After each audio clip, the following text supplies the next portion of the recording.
Hello, everybody. My name is Beckwith, Paul Beckwith, and this here is Newton, Isaac Newton, Sir Isaac Newton, and he's very, very comfortable here. He came to see me. I'm not sure if it's just love or he could smell the slice of cold pizza I have on the surface of my desk. I'd like to think it's the former, but I think, their noses are way, way more sensitive than ours by many thousands of times. So, I think it's what he can. They're also a bit bigger than ours. So well, it's not all his nose, right? That's your snout. But anyway, yes, I'm going to talk about super-volcanoes in this video because we've had many, we get many volcanic eruptions around the world, but only a small fraction of these volcanoes is enough to change the climate.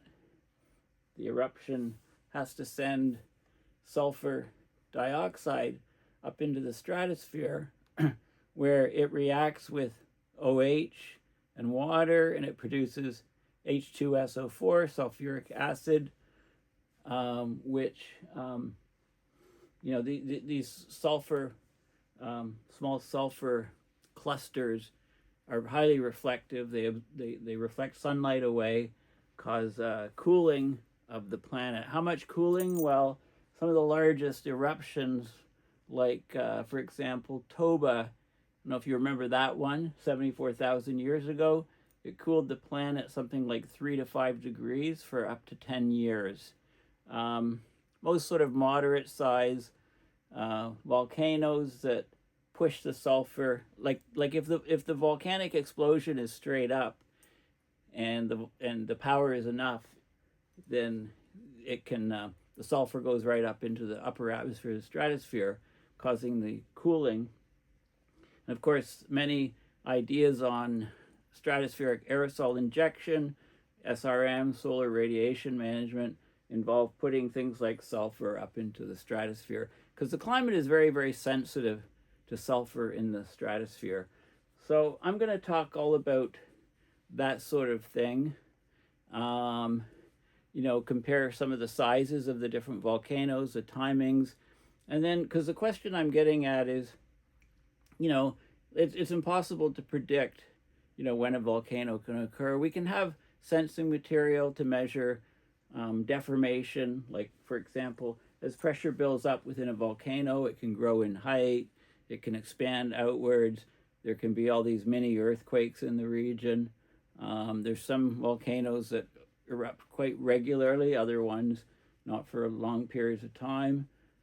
We can see in the sediment records the volcanic material that's being ejected, that is spread around the planet and deposited into the sediment. So we can see in ice cores when more recent things have happened. So I want to talk about all of these things. So, what volcano might be primed to go off? What might the next super eruption be? I mean, you probably all remember the eruptions in the volcanoes underneath the ice a while back that it put enough particulates into the air that it closed airline flights in Europe for 3 or 4 days. Pinatubo was fairly recent, caused some climate warming. So I want to kind of rank how powerful the volcanoes were. Their latitude where they occur is very important, tropical versus high latitude, and the amount of cooling that they cause and the duration of the cooling. So these are all factors that are quite fascinating to look at. Although Newton's kind of looking a bit drowsy here. I'll let him down and let him out. He's good. Okay, so let's have a look. Okay, Newton, are you gonna let me do this? Or do you want to go see your mama? Hey? You wanna go see mommy? Okay, I don't know what he wants to do. He'll start growling or barking if he wants to go out. Okay, so let's start at the beginning here. So what we want to do is rank the volcanic eruptions that have caused climate cooling events, giving the amount of cooling and the duration of cooling. So the largest known volcanic cooling episodes span from ordinary VEI, so that's the volcanic explosivity index, and I'll talk about that in a bit. 6 to 7 eruptions have 0.3 to 1 degree Celsius global cooling for a few years. Super eruptions, those are VE8 and higher, VEI 8 and higher, produce several degrees Celsius of global mean cooling. Typically, we talk about cooling in the summer, lasting up to a decade. There's some regional and seasonal extremes that are larger and more persistent. So a lot of these things, of course, in history, pre-instrumental records are used, like proxies. So we see volcanic ash layers in ice cores. There's records in tree rings and the models. We get an idea of how much sulfur was released, what latitude the volcano was at, what season the eruption occurred. That's also relevant. All these things are important. So here's a ranking by peak global mean cooling. So I mentioned Toba in the past. Toba was a super eruption that occurred in Sumatra 74,000 years ago. It had annual cooling peak. The global mean annual cooling from Toba was 3.5 to 4 degrees in recent models. Earlier work gave a wider range, 3.5 to 9 degrees, but it's probably 3.5 to 4 degrees Celsius of cooling. That was annual cooling, average cooling, and duration. The strongest cooling was for 3 to 5 years. Global mean anomalies of greater than 2 Celsius for up to 5 years. Aerosol optical depth, that's a measure of how many aerosols are in the atmosphere, which block the sunlight, which cause the cooling. We're back to near background level after 4 to 5 years. We had some other, eruptions like Taupo in New Zealand, Yellowstone type eruptions that have been modeled. Those would be 2 to 5 Celsius. Sulphur. These, come on. Okay, just a sec. Newton, come on. Come over here. Come on. Come on, over here. Go. Go, go, go. Go.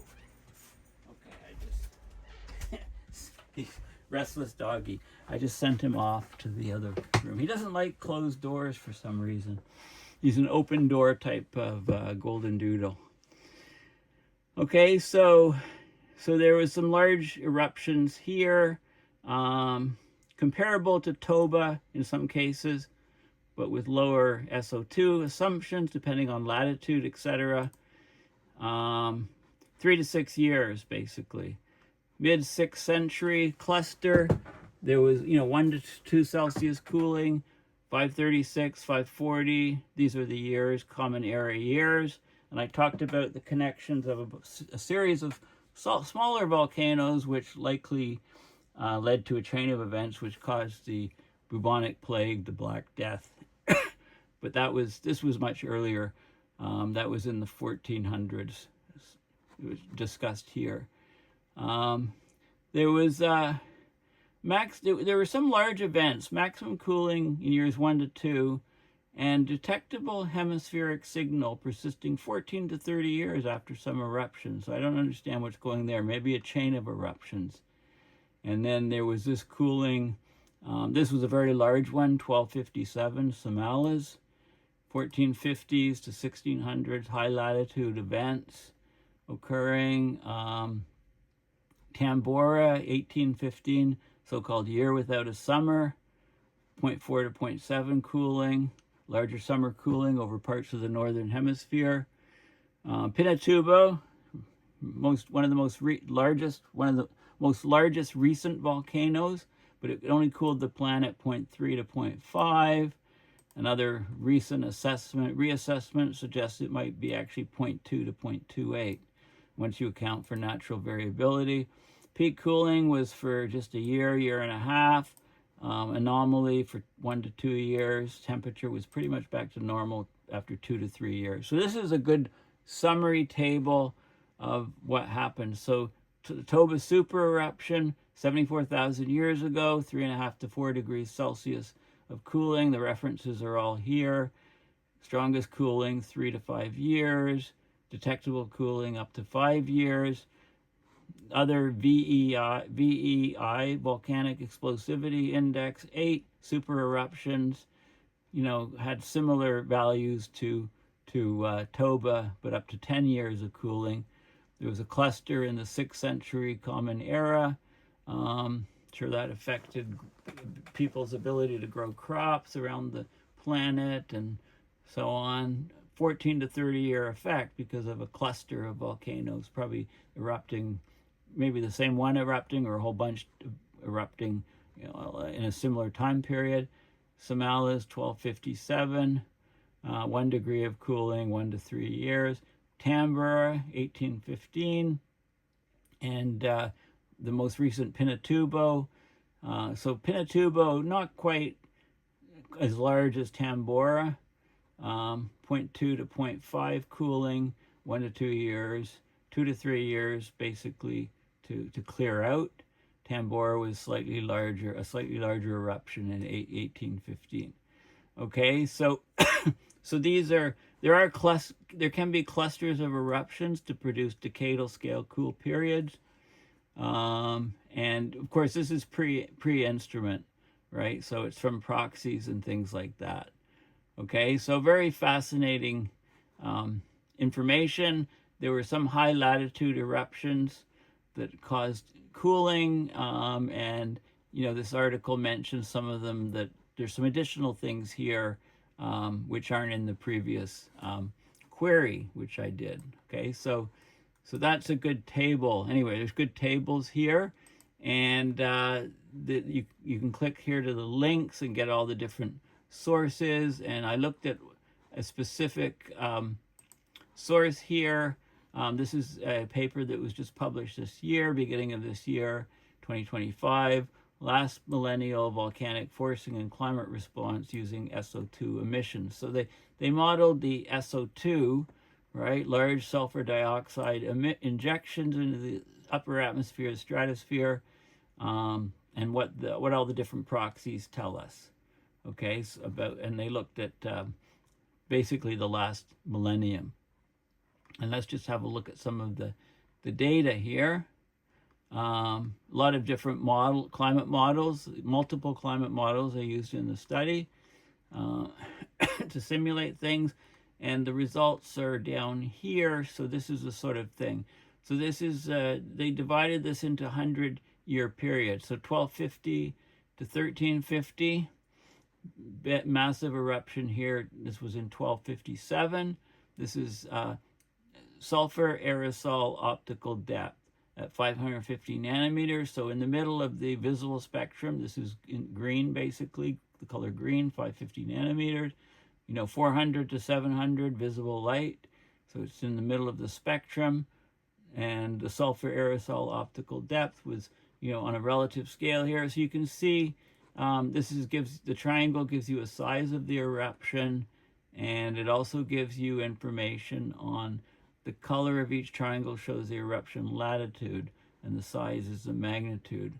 But they don't, okay, so the color, yeah, so you can see the eruption latitude as a function of the different colors. So this color here is minus 10 degrees north to 10 degrees north. So these are equatorial, near equatorial eruptions, this color. And then this one here, the dark red, is in the southern hemisphere, minus 30 to minus 50 degrees. So 30 to 50 south in the southern hemisphere.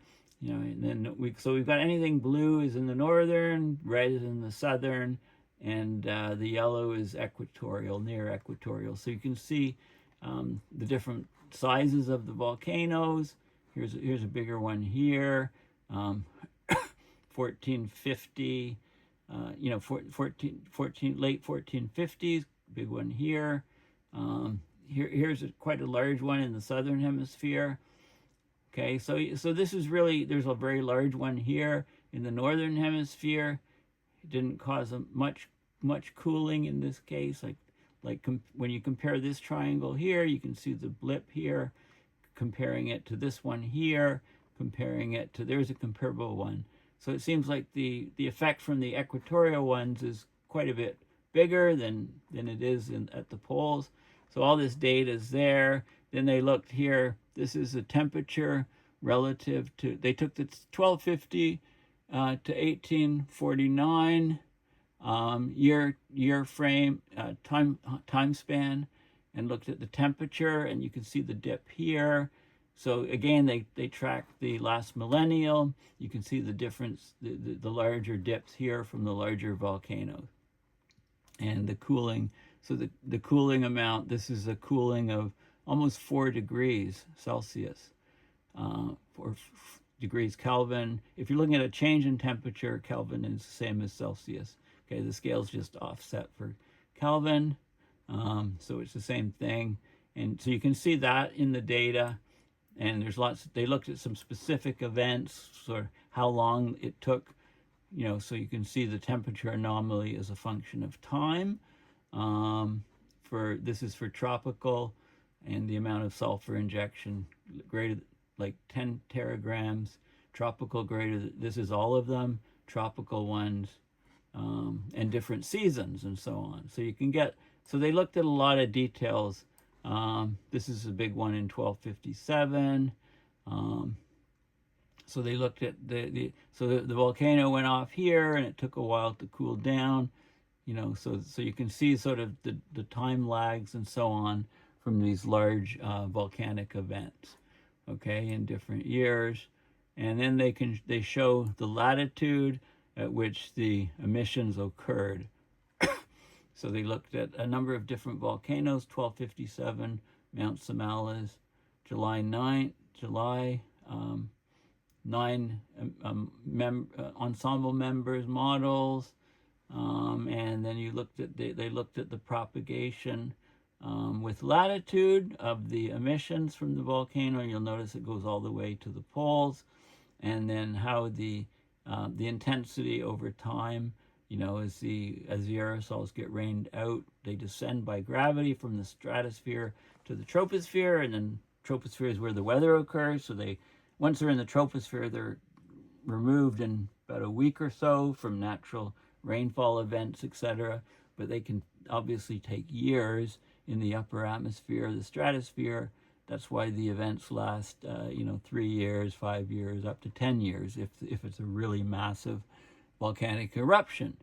So you can see they looked at an unidentified volcano here, but it was probably near the equator, and then Mount Tambora, here. So they looked at these sort of things, and looked at the effects of the sulfur aerosol optical depth. So big spike up, and then a decay, slower decay down, but still this is 1257, 3-4 years later, basically, of effect. Okay, so it's it's very interesting study, lots of data. This is latitude and the total radiative flux anomalies, so how much the solar radiation hitting the Earth is an anomaly, and where it occurs on the planet. So it's a very detailed study. I highly recommend that you have a look at it if you're into how sulfur dioxide cools the atmosphere. And then I looked at the images, and this is a good one, cooling signature of major volcanic eruptions. So you can see Pinatubo, how it cooled, the best, most recent number, minus 0.28 Celsius, and years since eruption. Here's the eruption occurring here. So basically after 6 years, most of these things are done. There's El Chichon, 1982, Agung, 1963. There's Krakatoa, causing the year without a summer. Tambora, much bigger, coming way down here. And then Laki, the Iceland, 1783. So this is a good sort of comparison of volcanoes in the last couple, 200, 250 years sort of thing. And then I just wanted to point out some articles. All of these things are in the links. You know, Earth's supervolcanoes are waking up. Here's what that means for the planet. Okay, so we seem to be getting more volcanoes. They seem to be, there's more, well, more of them. We're getting more signs that they're waking up, like little earthquakes occurring near the volcano, gases vented from the volcano from the top, lava domes forming on the top of the volcano, expansion of the actual volume of the volcano using accurate laser sensors to measure the expansion of the actual volcano. So if the sides start to come outwards, then pressure is building up inside. So they're waking up. They could deliver a colossal eruption at any moment. Okay, so Bill McGuire, look at some of his work. He's tied geological events. He's tied earthquakes and volcanoes and some of these sort of things, landslides, to accelerated climate change, because there's definitely strong links there.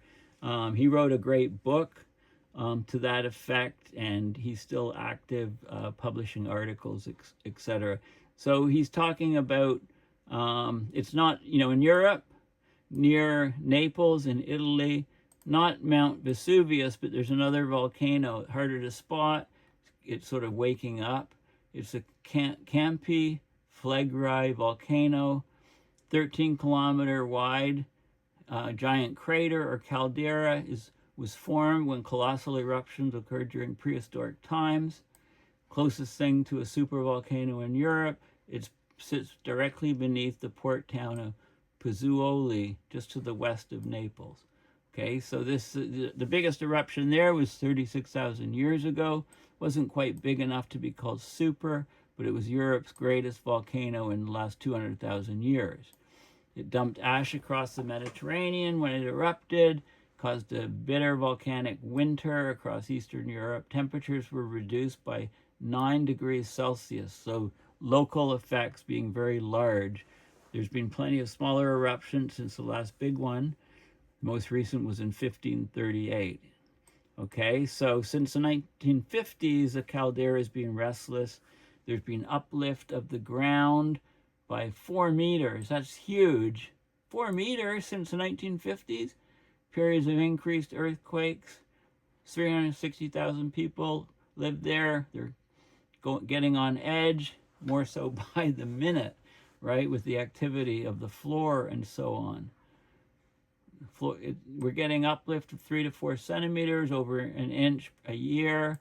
Periodic swarms of small quakes. Earthquakes, it was a 4.4, biggest in 40 years, right? So there's earthquake swarms, ground swelling. How much it means the pressure is building, right? There'll be further unrest, which will increase the possibility of an eruption. Okay, so there's, of course, Yellowstone supervolcano. It's the best known, rarely out of the news.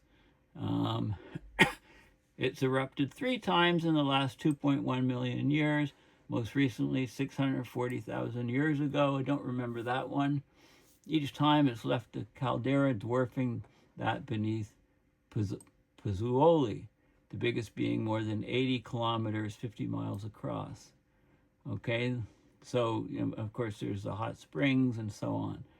So these supervolcanoes, we're learning more and more about them, but trying to predict when they're going to occur. I mean, they're getting bloated with lava, and there's activity and gases and steam escaping. This is from the one in Italy.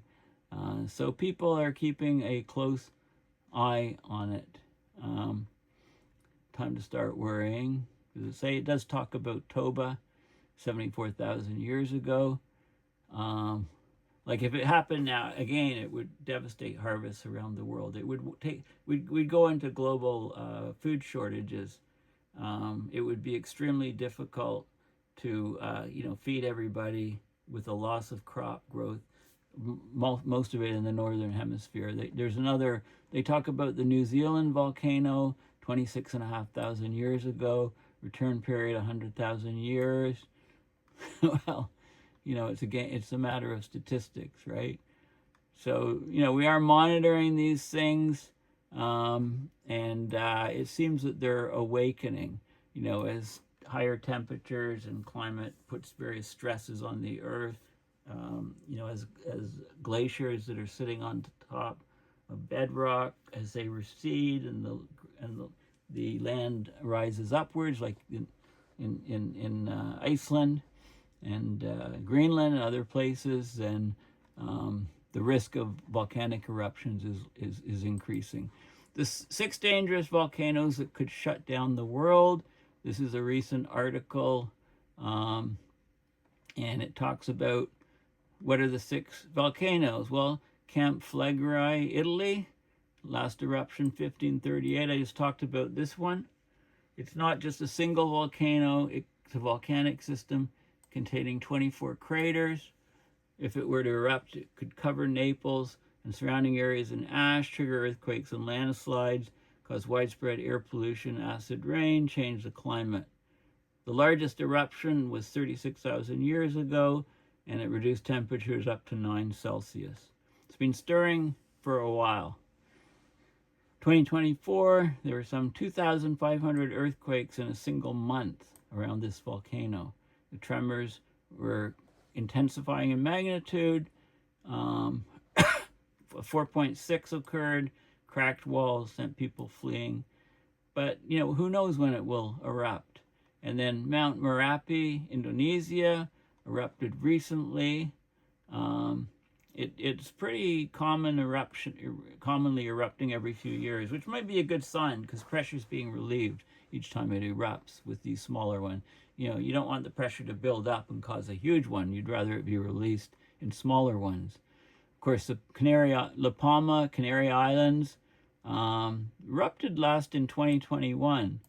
But, basically, they're worried that a large volcano there could cause the entire western flank of the volcano to fall into the sea, creating a mega tsunami with waves hundreds of meters radiating out in the Atlantic.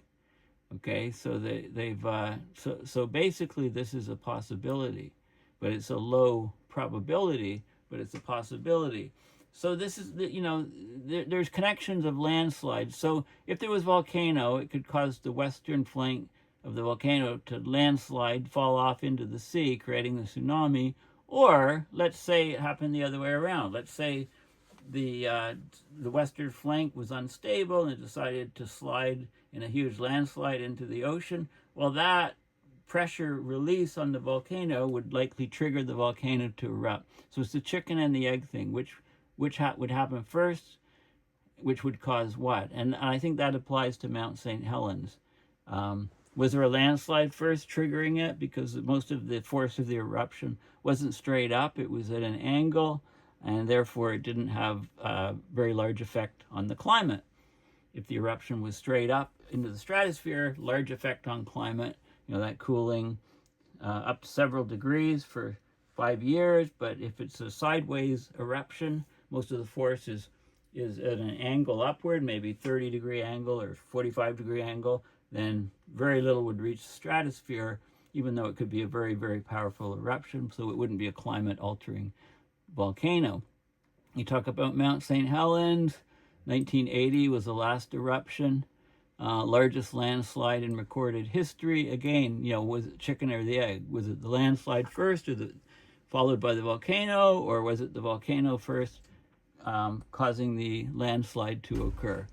Okay, so they talk about those sort of things here. I think Newton's going to visit me again, maybe not.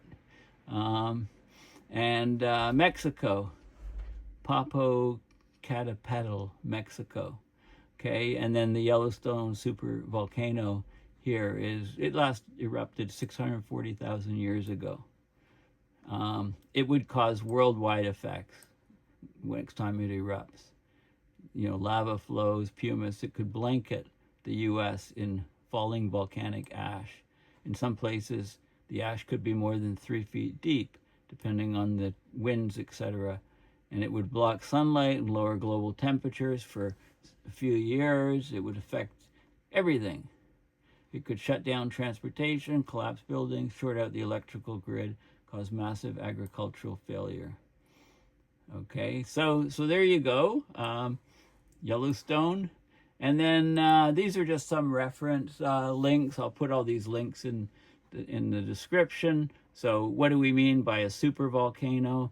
It has a volcanic explosivity index of 8.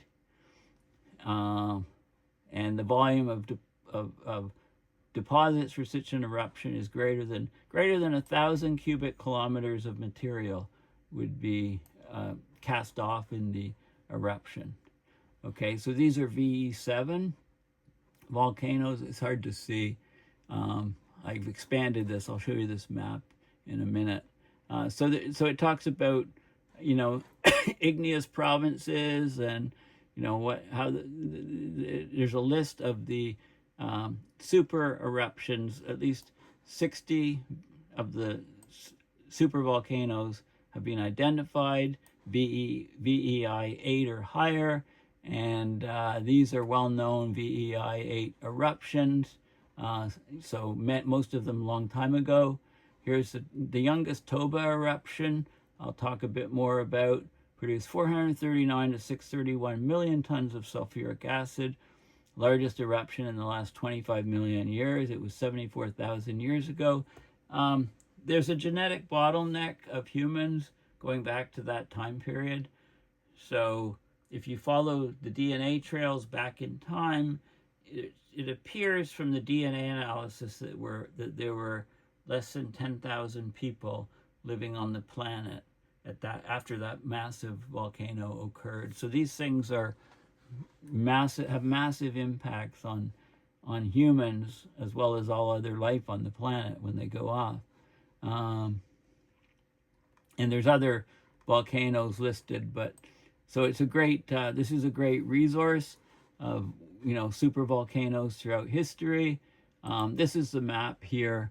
So the VEI 7s are the sort of orange ones, and the biggest the super volcanoes are here. This one, I believe, here and here and here and here. One of these is Toba.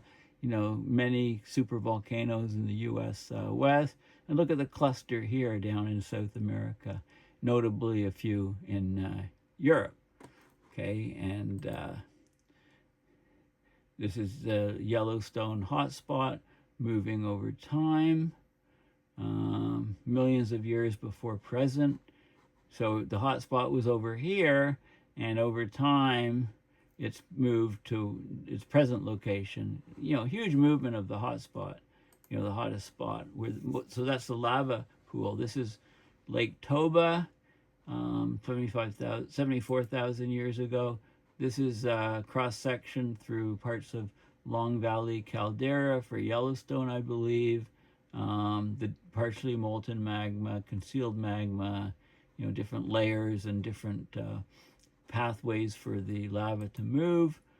And so great, another great reference. Volcanic winter, of course, can result large eruption, sulfuric acid, S goes up into the upper atmosphere, or SO2. SO2 and hydrogen sulfide from the volcano go up. All kinds of different things go up. The SO2 reacts with OH and H2O to form H2SO4 in a time frame of about a week. And then these particles, they are highly reflective to incoming solar radiation. So they reflect light, so it's cooler underneath, and the nature of clouds change, and you basically get a cooling of the planet. It can last 3 to 5 years. The biggest volcano is 10 years. Okay, so this is a really great study of these, of what can happen. This is some northern hemisphere coolings from some major eruptions. So this is the year here, major eruptions in these time periods. So these ones just preceded, were likely to contribute to the famine in the colder temperatures and famine in southern Europe. So they had to import grains from further east, and that brought the plague, basically the Black Death, which killed 50 to 60% of Europe at the time. I think that was about 10% of the planet at the time. And then here's a couple different time frames for these other volcanoes. This one was actually not the, sorry, this was the black, these were the volcanoes here for the bubonic plague or Black Death. I got the, not here. This is much earlier, but in this time period. So we can contribute, and this is sort of the cooling episodes, another chart of what's going on, and then they talk in detail about Toba. So this is a supervolcano, caldera Lake Toba. I think this was the dome, this island, basically. Okay, so we can get this volcanic winter, also another name. Well, we have nuclear winter. If there's a large H-bomb exchange, detonation, it would cause a nuclear winter and could wipe out most of the planet through starvation. By blocking sunlight, all the debris from the H-bombs would block sunlight, and you could get massive cooling of the earth. So it's not the weapons themselves that just incinerate people, it's their effect on the whole planet would cause more casualties than the weapon itself. Snowball Earth is an interesting time. If you're not familiar with it, I don't know, maybe I should do a whole video on Snowball Earth. So 650 million years ago, we believe that the Earth was basically fully frozen. There was no remaining liquid surface water. That's the idea of Snowball Earth. Some people have modified the theory and say it would be more like a slush ball Earth. There'd be maybe pockets of slush or even some small amount of open water poking up near the equator. The interesting connection to volcanoes is that the volcanoes would actually be what gets you out of this state. Like if you're in this state, everything's white and highly reflective, so it's, self-reinforcing cooling. How do you ever get out of that state? Or are you locked into the state? Well, the answer is volcanoes are still erupting, putting sulfur dioxide up into the upper atmosphere, but also they release a lot of CO2. So the volcanoes around the planet could have started releasing enough CO2 to absorb, to trap sunlight and to get us out of this snowball state. So we can probably thank CO2 for getting us out of this global glaciation state. But it's very interesting theory, and there's lots of evidence around the planet in Earth-type deposits from Snowball Earth and different the geology, banded iron formations, 2.1 billion year rock. So how things happen. So volcanoes may have had a role in replenishing CO2, possibly ending the global ice age of they called it the cryogenian period. The Earth, basically a frozen Earth, a snowball Earth. So it's a really fascinating event in Earth's history. And you can see here, this is some models showing temperature, sort of mean temperatures, 10 degrees Celsius at the equator, and much colder as you go away from the equator. Right, so anyway, it's really fascinating stuff, sort of a bottleneck in Earth's history. Okay, so fascinating time period. And then this is a good timeline of volcanism on the Earth. So they divide it, this is 2000 plus, 1900 to 1999, different colors. So it gives you a good idea of where the volcanoes are occurring. There's Toba. We think it was 74,000 years ago, a VEI 8, and that's this is the location of Toba. Well, this says Tambora here. Toba is not over here, so this is a bit misleading. It was clearly over here. I think Tambora was this one here. So and Toba is this one here. It's a bit misleading, but there's Yellowstone here. So yeah, Toba was enormous. This isn't Tambora. Tambora was a VEI 7, 1883. Toba, 74,000 years ago, VEI 8. You know, look at the 2,500 cubic kilometers of debris. Tambora was 150 kilometers. So this big circle is Toba. This big circle here is Yellowstone. So very interesting. And then they put it in tables form of all of the different most recent things. You know, when in the Common Era, and then going back further into, you know, just going back further and further, and where the eruptions were, even eruptions millions of years ago. So it's good. This is a great site, Timeland. And then, you know, of course, volcanoes are a global catastrophic risk, large super-volcanoes. But, you know, to put them in terms of the existential risk with other things like asteroid impacts, and, you know, this is a good session which talks about all of the risks and tries to, you know, characterize different risks to humanity, and life on Earth. The youngest Toba eruption, a lot of more details about the eruption here, the super-volcano and the effects at the time. So here's here we go. This is Lake Toba is right here. So we've got you know, see this lake right here? This is Lake Toba. Okay, so you can see, you know, where it is precisely, and they talk about the climate effects and how we know it had such a huge effect on the climate modeling and so on. So lots more detail here. And then Lake Toba, present day. So this is you know, in the Indonesian chain, and you can go on a boat around the lake right now if you want. Okay, I wonder if they tell people in the boat about the huge eruption. There's canoes on the lake and ferry boats on Lake Toba. There you go. It'd be wonderful to visit that site at some point.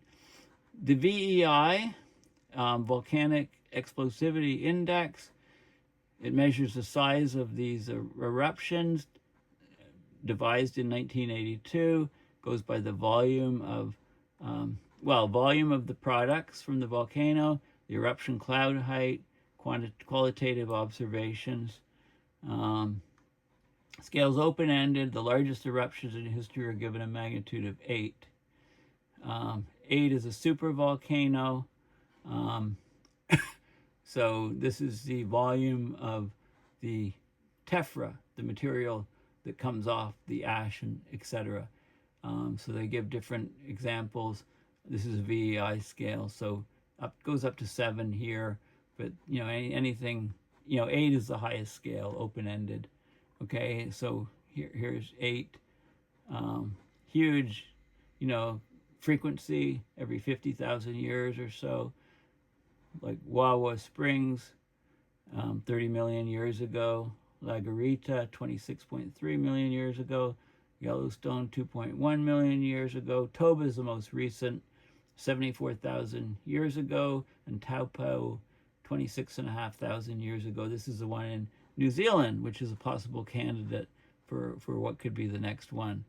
Okay, so this is a great site, and I'll just, you know, this is a Taupo. There's more information on New Zealand. You know, Lake Taupo, center of New Zealand's North Island, fills the caldera of the Taupo volcano. Okay, so it's up, I believe it's up here. Okay, Lake Taupo. Hard to see. I guess this is Lake Taupo here. Anyway, so you had this, you know, the lake is basically occupying what the caldera. And they talk about eruption. So this is a candidate for the next super volcano. I mean, we just don't know. They show the different the craters, and the venting and so on. Recent vents and caldera structures of the volcano. These are probably different eruptions and earthquake swarms, things like that.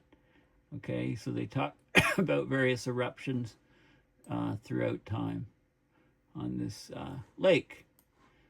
Okay, so, and then of course, the AMOC, always keep that in mind. Some of the things that happened in the switching of the AMOC, could have been affected by super-volcanoes. And we had these Dansgaard-Oshur events, these oscillations. Again, volcanoes come into this picture. When we're talking about massive swings and changes, the super-volcanoes are very, very important to consider. So again, make sure you have a look at this paper. It's got some great information. So thanks for listening. Please go to my website, paulbeckwith.net. And my computer doesn't want to take me there now. There it is. And suddenly everything is slowed down. But if you go to my website, paulbeckwith.net, and donate, click on the PayPal, you can donate to my efforts. I don't know, that just froze, so it stopped. Okay, well, thanks for listening, and bye for now.